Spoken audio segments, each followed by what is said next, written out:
Panorama group, जो सोचता है वो करता है।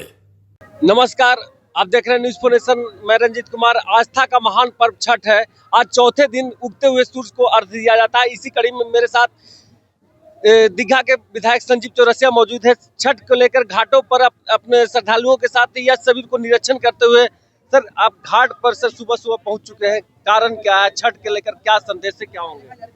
छठ महापर्व स्वच्छता का प्रतीक है, विश्वास का प्रतीक है और ये बहुत ही पवित्र पर्व है।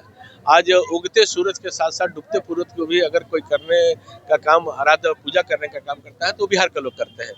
तो ये चैती छठ की बहुत बहुत शुभकामना आपके माध्यम से है। ये देशी बिहार ही नहीं अपितु देश और विश्व के वैश्विक स्तर पर ही छठ महापर्व की अपनी अपनी महत्ता है।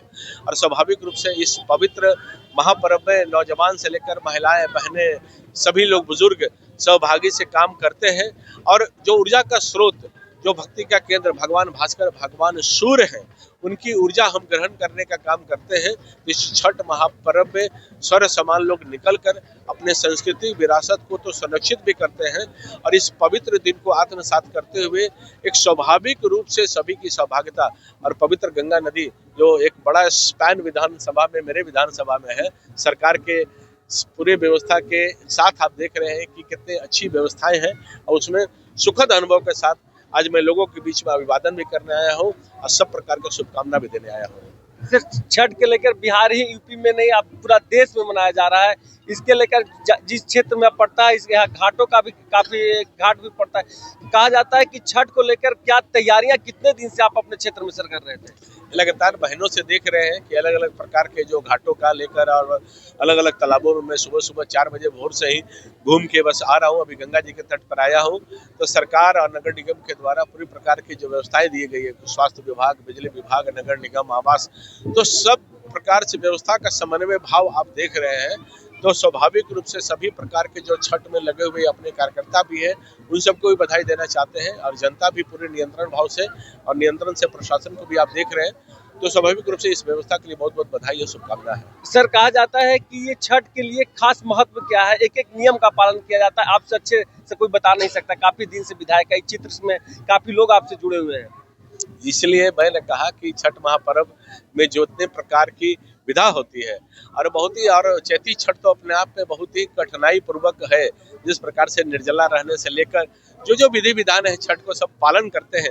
इस गर्मी में इस प्रकार से, और आप देख रहे हैं कि आस्था का सैलाब किस प्रकार से चैती छठ का भी बढ़ा है, जो पहले के समय से आप आगे बढ़ने का काम हुआ है। तो स्वाभाविक रूप से छठी मैया की कृपा सब पे बनी रहे और उसी संकल्प शक्ति के साथ, एक विश्वास के साथ हम क्षेत्र की सेवा करने का जो मौका मिल रहा है उसको लगातार हम करने का काम कर रहे हैं। सर, मेरा एक लास्ट क्वेश्चन है। जिस प्रकार से कल लोकसभा राज्यसभा में दोनों जगह जो बिल वक्फ बोर्ड के लेकर सर पास हुई है, इसके लिए क्या बातें हैं?